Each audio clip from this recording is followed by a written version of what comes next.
Continuing.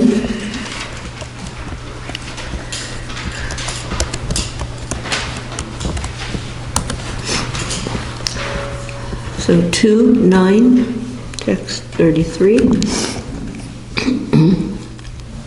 Word by word, and transliteration.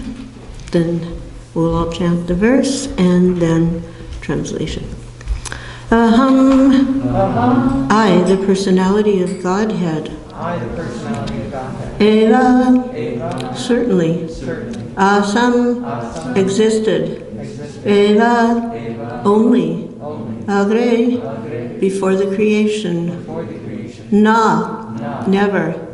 Anyat, everything else. Yat, all those. Sat, the effect.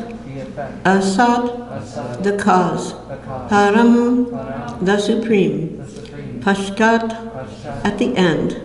Aham, I, the personality of Godhead. Yet, all these. Etat, creation. Cha, also. Ya, everything. Avaśiṣyeta, remains. Sa, that. Asmi, I am. Aham, I, the personality of Godhead. Aham, evāsam, evāgre, nānyad, sad-asat, param.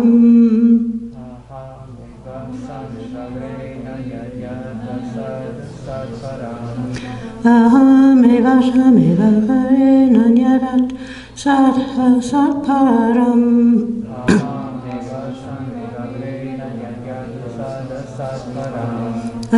Aham, evāsam, evāgre, nānyad, sad-asat, param.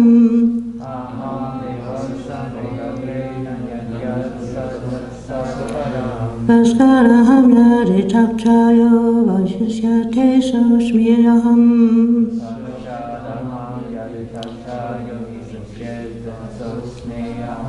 paścād, aham, etac, vaśiṣyeta, asmi, aham.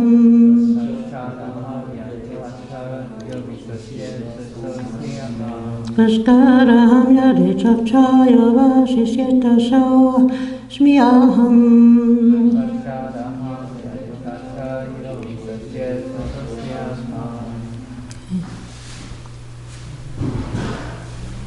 Haribo.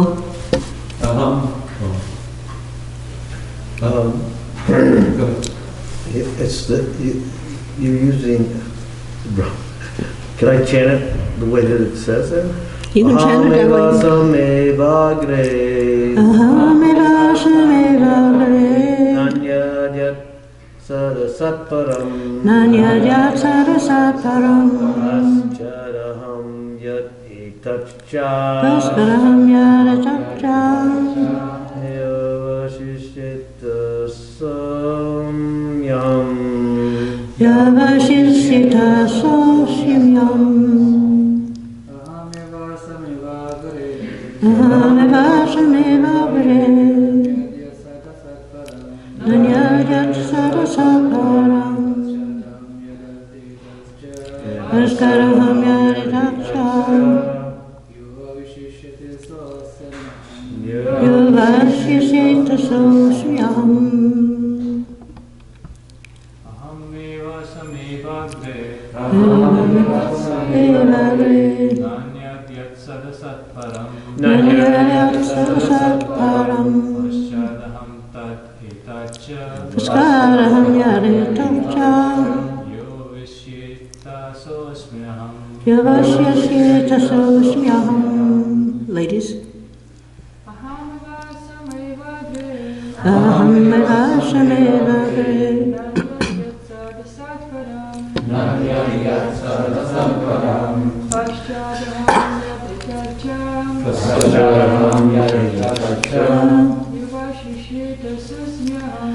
vaśiṣyeta, asmi, aham. Aham, evāsam, evāgre. Aham, evāsam, evāgre. sad-asat, param. Nānyad, sad-asat param,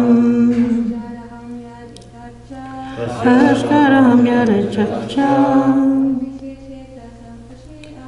vaśiṣyeta asmi aham evāsam evāgre nānyad param paścād aham etac vaśiṣyeta asmi aham. So, translation by His Divine Grace, Srila Prabhupada. Brahmā, it is I, the personality of Godhead who was existing before the creation, when there was nothing but myself, nor was there the material nature, the cause of this creation.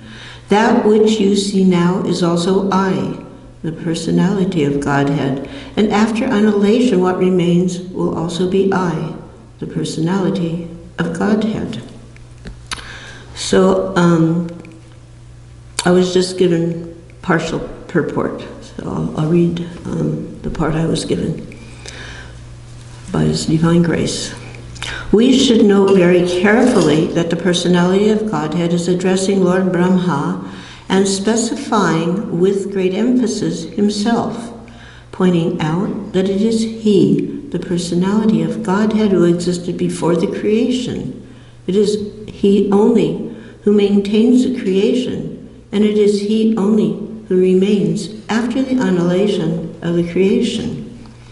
Brahmā is also a creation of the Supreme Lord. The impersonalists put forth the theory of oneness in the sense that Brahmā, also being the same principle of I, because he is an emanation from the I, the absolute truth, is identical with the Lord, the principle of I, and that there is nothing more than the principle of I, as explained in this verse. Accepting the argument of the impersonalists, it is to be admitted that the Lord is the creator I, and that the Brahmā is the created I. Therefore, there is a difference between the two I's, namely the predominator I and the predominated I. Therefore, there are still two I's, even accepting the argument of the impersonalists. But we must note carefully that these two I's are accepted in the Vedic literature, Canto, in the sense of quality. The Canto says, Nityo nityanam chetanas chetanam eko bahunam yo vidati kamam. The creator I and the created I are both accepted in the Vedas as qualitatively one, because both of them are nityas and chetanas. But the singular I is the creator, and I, the created I's, are of plural number, because there are many I's, like Brahmā, and those generated by Brahmā. It is a simple truth. The Father creates or begets a son, and the Son also creates many other sons, and all of them may be one as human beings, but at the same time from the Father. The Son and the grandsons are all different. The Son cannot take the place of the Father, nor can the grandsons. Simultaneously, the Father, the Son, and the grandson are one and different also. As human beings, they are one, but as relatives, they are different. Therefore, the relatives of the Creator and the created are the predominator and the predominated have been differentiated in the Vedas by saying that the predominator I is the feeder of the predominated I's, and thus there is a vast difference between the two principles of I. Another feature of this verse, no one can deny the personalities of both the Lord and Brahmā. Therefore, the ultimate issue, both the predominator and the predominated are persons. This conclusion refutes the conclusion of the impersonalists that in the ultimate issue everything is impersonal. This impersonal feature stressed by the less intelligent impersonalist school is refuted by pointing out that the predominator I is the absolute truth and that he is a person.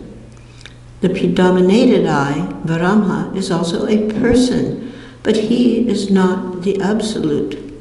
For realization of one's self in spiritual psychology, it may be convenient to assume oneself to be the same principle as the absolute truth. But there is always the difference of the predominated and the predominator, as clearly pointed out here in this verse, which is grossly misused by the impersonalist. Brahmā is factually seeing face to face his predominator Lord, who exists in his transcendental eternal form, even after the annihilation of the material creation. The form of the Lord as seen by Brahmā existed before the creation of Brahmā, and the material manifestation with all the ingredients and agents of material creation are also energetic expansions of the Lord, and after the exhibition of the Lord's energy comes to a close, what remains is the same personality of Godhead. Therefore, the form of the Lord exists in all circumstances of creation, maintenance, and annihilation.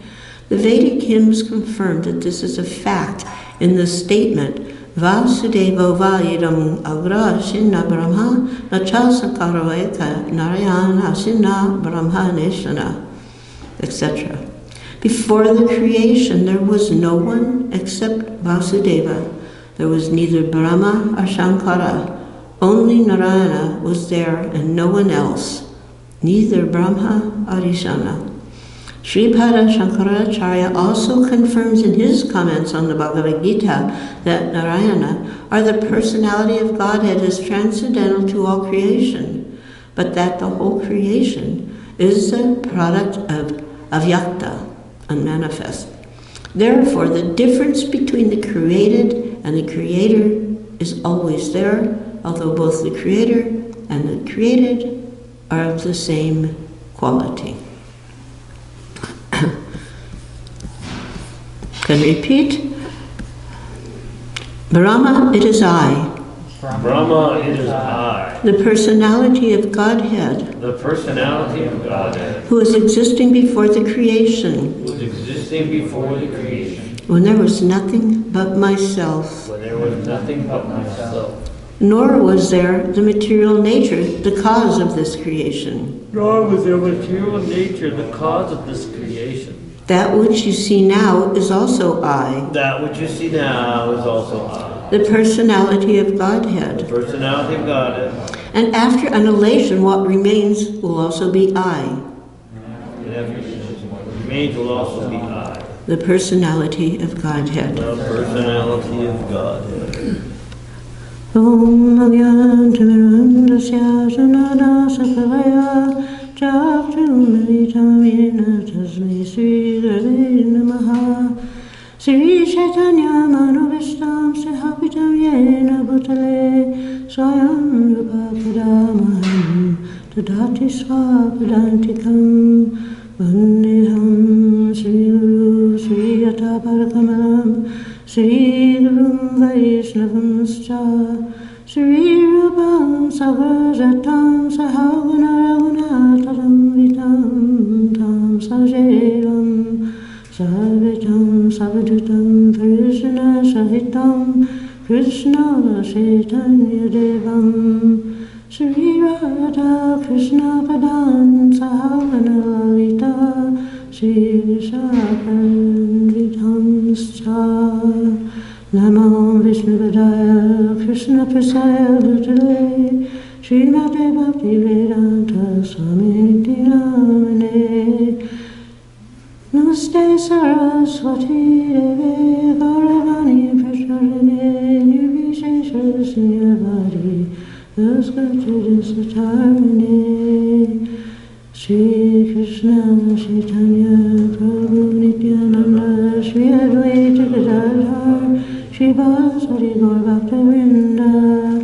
Hare Krishna, Krishna Krishna, Hare Hare, Hare Rama, Rama Rama, Hare Hare. Vanchakalpa Turubhischa Kripa Sindhu Vaivyacha Patitanam Pavanebhyo Vaishnavebhyo Namo Namaha. So this is the beginning of the famous, well-known part of Srimad Bhagavatam, known as Chapter Sloki. And I was thinking there was going to be a lot of commentaries on this verse, but actually that's not the case. So it was a little interesting. So of all the sacred Vaishnava scriptures, Srimad Bhagavatam is considered the topmost. And Sri Chaitanya Mahaprabhu hailed the Srimad Bhagavatam as the spotless authority, the pramanam amalam among the Vedic literature. Srila Rupa Goswami in his Bhakti-rasamrita Sindhu declared that hearing Srimad Bhagavatam is one of the 5 most potent forms of Bhakti Yoga. So Srimad Bhagavatam has been compiled by the literary incarnation of Godhead, Srila Vyasadeva, in the maturity of his knowledge. The Bhagavatam is a scripture that gave complete satisfaction to his author, and who was at the time not satisfied with his earlier works, including various Puranas and the Mahabharata. All the Vedic scriptures are compared to a desire-fulfilling tree, and the Srimad Bhagavatam is compared to the ripened fruit of that desired tree, the essence of all scriptures. Akila Shruti Sharam. So the Srimad Bhagavatam is non-different from the Personality of Godhead, Lord Krishna. It is the Grantaraj avatar, or the book incarnation of Lord Krishna, and is narrating his various pastimes and various avatars. So after his disappearance, Lord Krishna has returned in the form of this book, the Sri Krishna Parivartita, as we just chanted in the shlokas from Sanatana Goswami. And he came to shed light on the misdirected civilization of Kali Yuga. The Srimad Bhagavatam is 12 cantos that represent the limbs of the Lord, Sri Krishna's transcendental body, and they're described in the Padma Purana. So the first and second cantos of the Bhagavatam are Sri Krishna's lotus feet. The third and fourth cantos are his thighs. The fifth canto is his navel, and the sixth canto is his chest. The seventh and eighth cantos are his arms, and the ninth canto is his throat. The 10th canto is his beautiful face. And the 11th canto is his forehead, and the 12th canto is his head. We bow down to that Lord, the ocean of mercy, whose color is like that of a tamalak tree, and who appears in this world for the welfare of all. I worship him as the bridge for crossing the unfathomable ocean of material existence. The Bhagavatam has appeared as his very self. This is from the Padma Purana. And since the Bhagavatam is none different from Lord Krishna, just as one takes darshan of the deity of Lord Krishna gradually from his lotus feet to his lotus face, one has to study the Bhagavatam step by step from the first canto to the last. Srila Prabhupada emphasizes the only qualification one needs to study this great book of transcendental knowledge is to proceed step by step cautiously and not to jump forward haphazardly as with an ordinary book. It should be gone through chapter by chapter, one after the other. So this is from the preface of the Bhagavatam. So the Bhagavatam is glorified as the Mahapurana, and it contains 10 subjects as described in the verse, in the next verse, in the first verse in the next chapter, so 2.10.1. Atra sargo visargaschastanam pasanamutaya manvantare sanukata nirodamiturashraya. So these are the 10 topics. Sarga is a universal creation by the Supreme Lord. Visarga is a secondary creation, which is by Lord Brahmā. And then Stanam, the positioning of the living entities in various planetary systems. Posanam is the Lord's protection for the devotees. Uti is inclination to act, and Manvantara is the reign of the Manus. Isanukata are the topics of the Lord's various incarnations and his devotees. And Nirodha is annihilation, Mukti, liberation, and Ashraya, the supreme shelter, Lord Krishna. So all aspects of knowledge important for human beings are summarized in these above 10 categories, and they're described with various degrees and emphasis and analysis throughout the Bhagavatam. And although these topics are spread throughout the Bhagavatam, each of these topics is more vividly described in specific cantos. So the ultimate purpose of the first 9 cantos is to help us understand the 10th canto, the Ashraya Tattva. The first 9 topics deal with the Supreme Lord Krishna's various energies, his expansions, his majesty, and his greatness.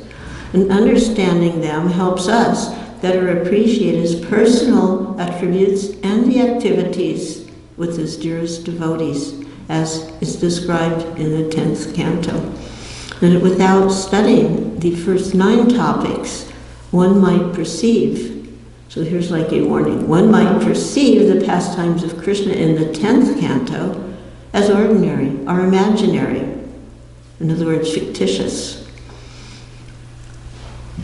Kind of linked to this is nowadays we're seeing Krishna being portrayed as a cartoon, like on a keychain, you know, cartoon Krishna, asking Krishna to serve you by holding your keys and putting your dirty hands all over him. And umbrella Krishnas, where you take service, especially Dragonath, you take service again, you know. So this is not Krishna, and it's not how we should be approaching Krishna.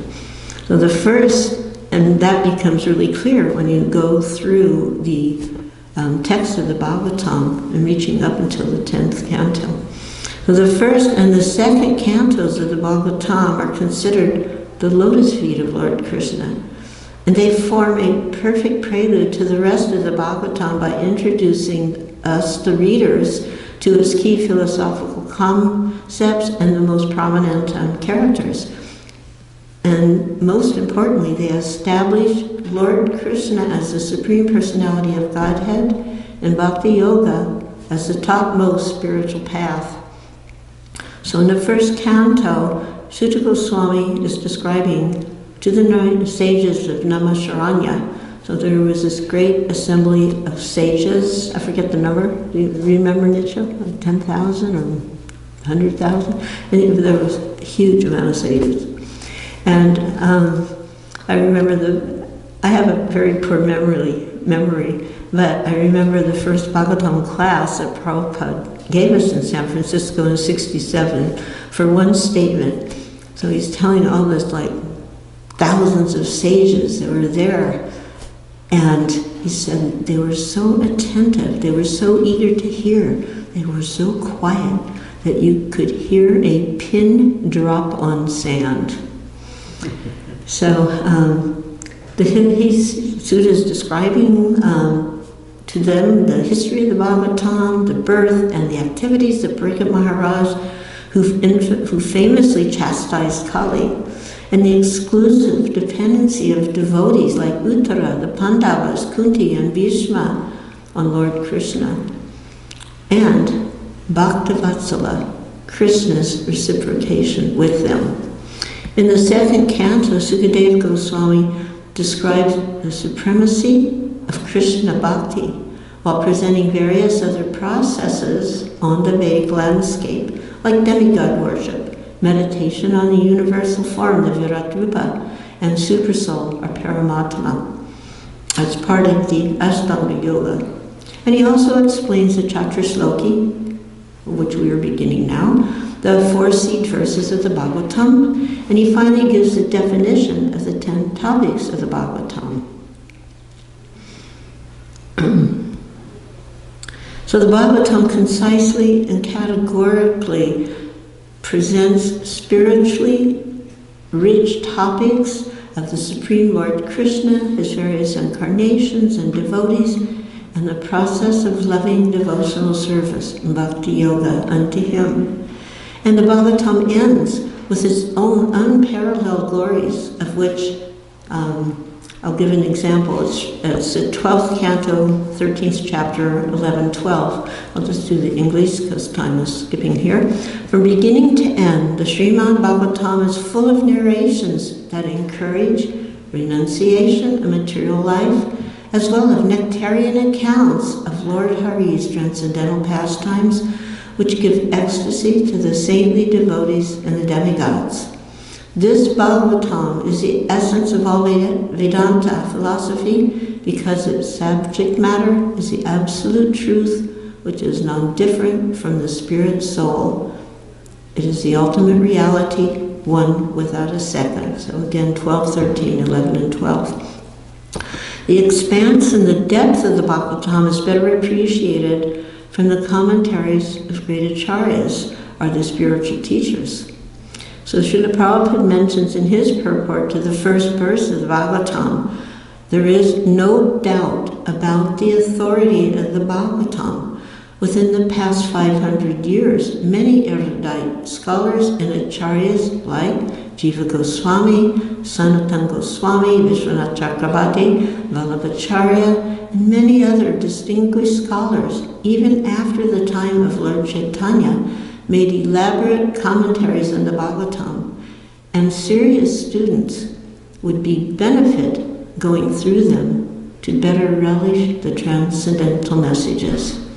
So the study of the Bhagavatam, done in line with the explanations of the bona fide Vaishnavacharyas, gives the sincere reader an unparalleled understanding of the absolute truth, which is not possible by our own speculative efforts. And in fact, it's Lord Krishna himself who speaks through the disciplic succession to enlighten the serious students of the Bhagavatam. And these people are fortunate. They are who effectively utilize their valuable time to relish this condensed nectar. The Bhagavatam is a condensed nectar, just even slightly. Now, the Srimad Bhagavatam, again from 12th canto, this 13 and 15, the Srimad Bhagavatam is declared to be the essence of all Vedanti philosophy.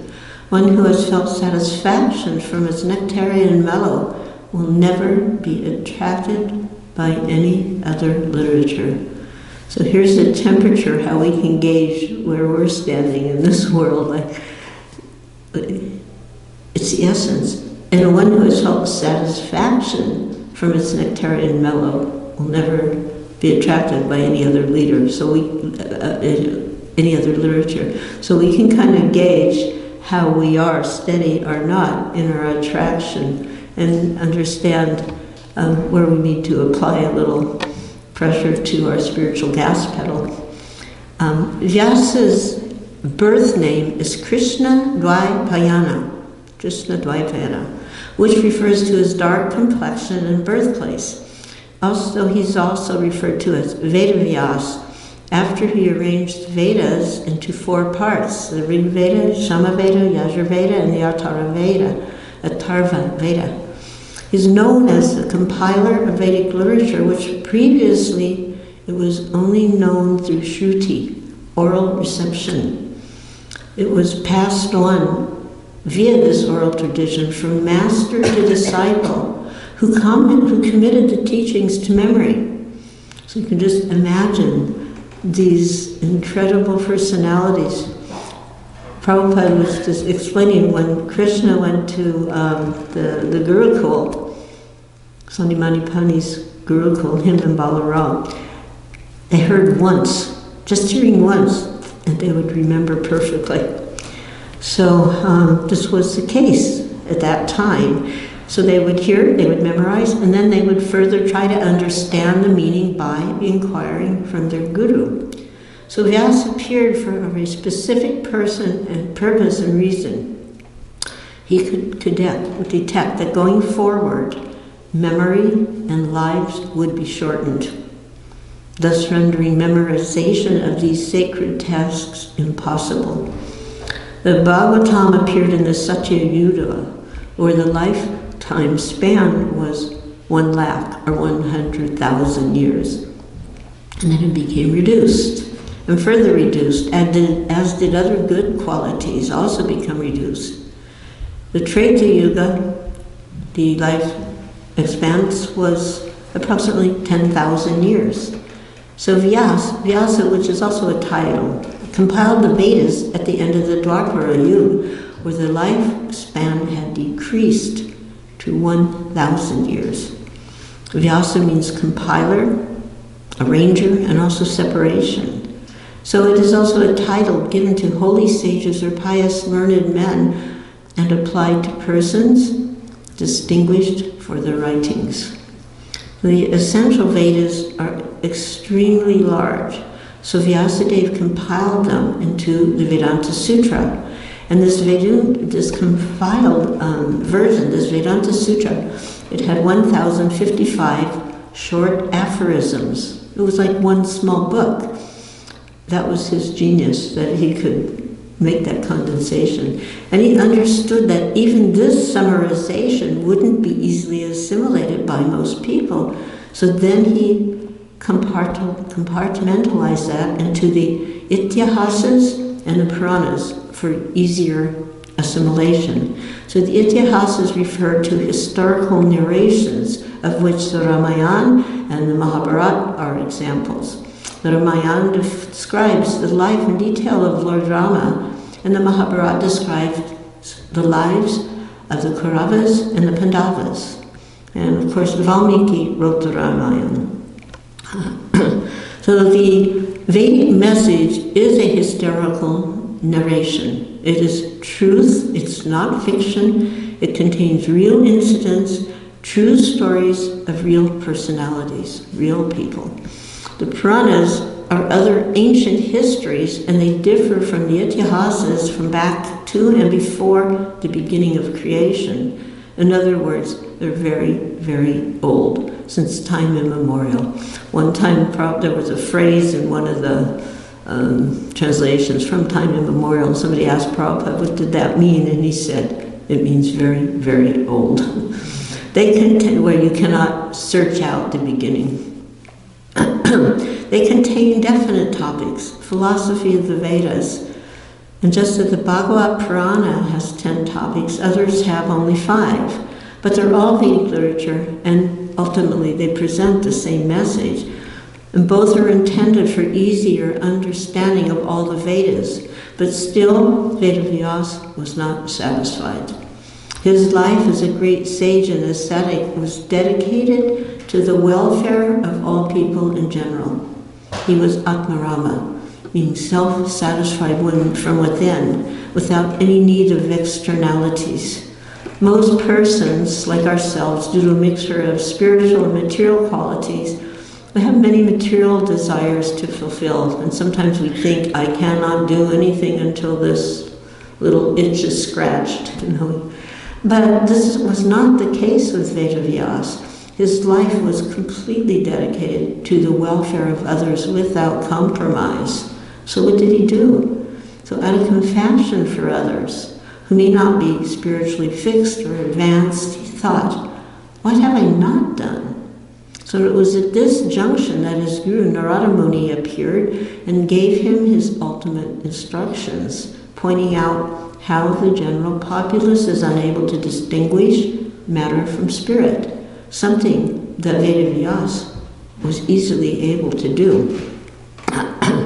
So, spirit is essence in value, which matter is not. All life centered in matter is what most jivas accept as real. And seeing their bodies and seeing everything around them as being of value, but actually, in fact, it is not. The spiritual science teaches how to extract the spiritual essence from a mixture of matter and spirit. And there is the example that is appropriate here about the swan. You've heard how the swan can extract milk that is mixed with water. It can just extract that milk. I tried this once with our swans. I put some milk in the water. It didn't happen. So I was like, okay, the Vedic liturgy can't be wrong, so what's going on here? And then I asked one wonderful ISKCON sannyasi guru, GBC member, and he didn't appreciate my question. Thought it was challenging, but actually I think it was he didn't know the answer. Anyways, I kept kind of like going through things and I found the answer. So would you like to know about this? How do swans? So not every swan can do this. It's a certain breed of swans. And this breed of swans, sorry, I can't remember the name, but they have within their back of their throat some little gland that excretes a substance. So when they suck milk and water, this substance curdles the milk. And thus it's separated from the water. So similarly, a paramahansa, a self-realized soul, can separate spiritual essence from matter. And that was Vedavyas. His commentary on the Srimad Bhagavatam is considered the cream of the cream. Sometimes people say creme de la creme of the Vedic literature. And that there is a possibility of misunderstanding. If one were trying to, without qualification or without advancement, if they try to study the Vedas, things can be misunderstood. So the Bhagavatam is the ultimate authoritative book of Vedic knowledge containing the cream, the essence of the Vedas, and is presented therefore in the form of a Purana, with historical incidents, and explains the Vedanta Sutra. So Prabhupada pointed out that actually the Bhagavatam is not recommended to be the first book studied on the path of self-realization. Rather, Bhagavad Gita is recommended. Bhagavad Gita holds a special position because it is the essence of all the Upanishads, presented as a dialogue, a conversation between Lord Krishna and his dear friend Arjuna. It is therefore recommended to study the Gita as a preliminary to the Bhagavatam, or as Prabhupada presented in the beginning, side by side. Ultimately, by the study of both, the entire Vedic message of philosophy can be understood. And the Mahabharata is very, very big. So Vedavyas was therefore very intelligently summarized the Mahabharata in the form of Bhagavad Gita and inserted it in the middle of the Mahabharata. Sripad Shankaracharya said that of all of the Upanishads, all of them can be compared to a cow. So what is the essence of a cow? Milk. And the Gita is the essence of the Mahabharata. It's a shining lamp that can dispel the darkness of Kali Yuga. It is the nectarian essence of the entire Upanishads. And that was a comment by Shankaracharya. So the Bhagavad Gita, it has 700 verses. We chanted those verses the other day, and then Nicho kindly led everyone in the English. First was the Sanskrit, and then he went through the English. And we could see it could actually easily be done, 700 verses. But the Mahabharata has 1 lakh, in other words, 100,000 verses. And the Bhagavatam 18,000 verses. But the Bhagavatam includes one very, very important element, which is the glorification, specific glorification of Lord Krishna. Krishna is understood and also misunderstood differently by various persons according to their level of spiritual maturity and faith. Some see him as mythology, like a mythology person, or a superhuman, or a mystic, or just some great personality, or even imagination. However, he can only be understood as he is through the medium of Srimad Bhagavatam. While the Gita can be interpreted, and it is generally misinterpreted, the Bhagavatam exclusively describes Krishna. There are the 4 verses as Chaturshloki. They're the essence of the Bhagavatam. And today is the first verse. And these verses detail Krishna, the absolute truth, the supreme personality, the transcendental being, and the source of everything, in a way that the reader comes to know the ultimate personality is God, Krishna. And the Bhagavatam gives more than the Gita in that it gives a taste of bhakti, bhakti ras, the nectarian essence of the truth. And it's known as the ripened fruit of the Vedic tree of knowledge. The Bhagavatam is I think cracking knuckles should be done outside of class. The Bhagavatam is the nourishment of a paramahansa. So, while the seed of a fruit can be considered the essence of a tree, because, from the seed so many trees can come, it's not necessarily the most relishable part. The fruit is better than the seed, because it is relishable, much more. But even more relishable than the fruit is the nectarian juice, the ras. And this is what is in the Bhagavatam, and this is what Sukadeva Goswami presented. The Bhagavatam contains ras, but it's even more relishable when coming from the lips of Sukadeva. I think there'll be maybe 1 or 2 more classes on this verse. She's breaking up the purports.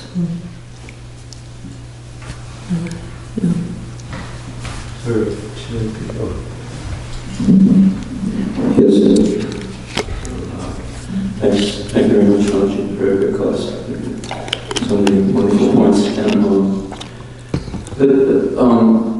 I'm wondering, when you were reading, perhaps you were reading the statement about the Bhagavatam is, we need to read Bhagavatam as opposed to reading Bhagavad Gita to really understand. Not as opposed, but it's recommended because it's giving the foundational work and understanding. You mean Bhagavad Gita? Yes. But how would you respond to when Lord Krishna is making so many statements about who he is? Aham sarvasya prabhava. You'll have to ask Prabhupada. I think you can ask Prabhupada. I just repeated what. Oh, you're reading Srila Prabhupada. Yeah, I repeated something you said. Okay. But as I also inserted, side by side, the original program was Bhagavatam in the morning, Gita in the night, in the evening class. So side by side, so you were getting that complete nourishment. And the particular key that separates the two is the ras, that specific taste, nectarian taste of Lord Krishna's pastimes and activities. That is not contained within the Gita, only in the Bhagavatam.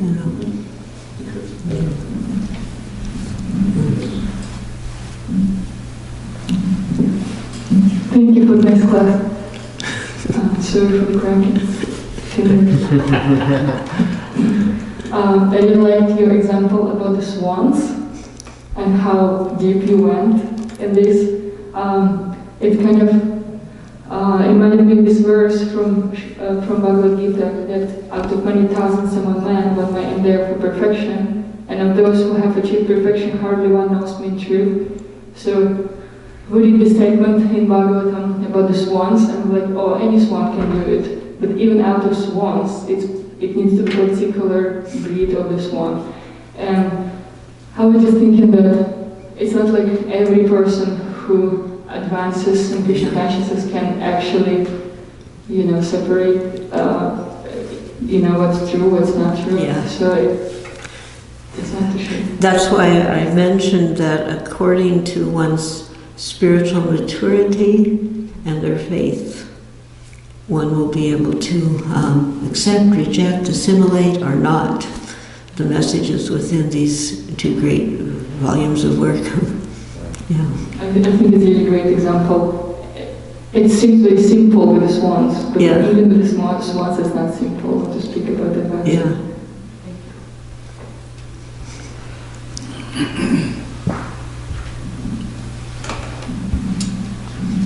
Swan in Sanskrit is hamsa. Hamsa, yeah. So we're talking about not just hamsas, but param. Parama. So even amongst the swans, there are legs in their cats. I don't really have much comment, but you did ask how many sages there were. So Yeah, did you look at it? 26,000. How many? 26,000. 26,000 sages in Naimisharanya sitting there, just so quietly attentive that you could hear a pin drop on the sand. And then it goes on to explain that the speaker was authorized and the listeners were authorized by their desire to hear.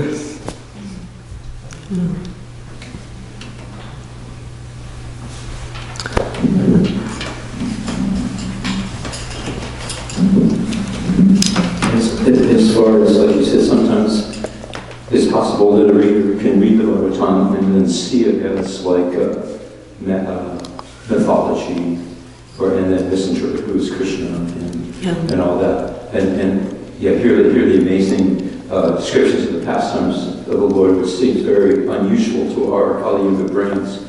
But I remember reading the Jewish scriptures a little bit. Didn't read much of them, but when I was a child, and all these giants were there. All these people that were living 500 years and 800 years. Yeah. And I don't know, I didn't really reject I think that. Abraham lived 10,000 years. I read that. 10,000 years. Yeah. So it's very compatible. Yeah, and they were very powerful too. Like these people that we read about in Lord Krishna's time and before then, they had Shaktis and they had mystic powers that were related in that Bible, in that Old Testament. So for that, it also concurs with what we are. Hare Krishna. Kantra Srimad Bhagavatam ki jai. Grace Malati Devidasi. Breakfast prasadam ki jai.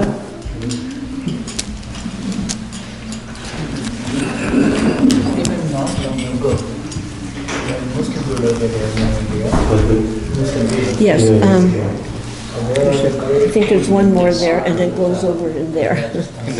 In that room, yeah. 8 feet tall. It looks like you put that in the washing machine. Oh yes, Please don't do that to valuable items. this is actually given to me like this. Somebody that know how to respect valuable items. I just wanted to thank you for the class. Thank you for the class and encouraging me to speak the verse. Yeah, you do nicely. Thank you so Don't much. hesitate. And in one stroke, he cut him half with his horse. He was sitting on the horse. And he cut him half. You had a how strong it is. And it's unimaginable for now. That was how this was 1,000 years ago. No. It was maybe 300 years ago. 300 years ago.